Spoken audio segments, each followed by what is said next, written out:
Fred Meyer in Midway, and to get a fishing license. I was over there, and the fishing game was shut down, out of order or something. So then I came back up by the house, did a couple things, and then I went to the Fred Meyer in Sumner, which is right at the bottom of the hill where we came down. Yeah.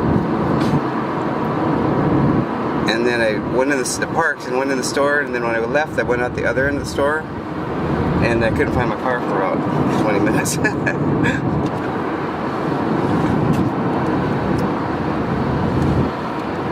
are there always so many like inns and stuff in Puyallup?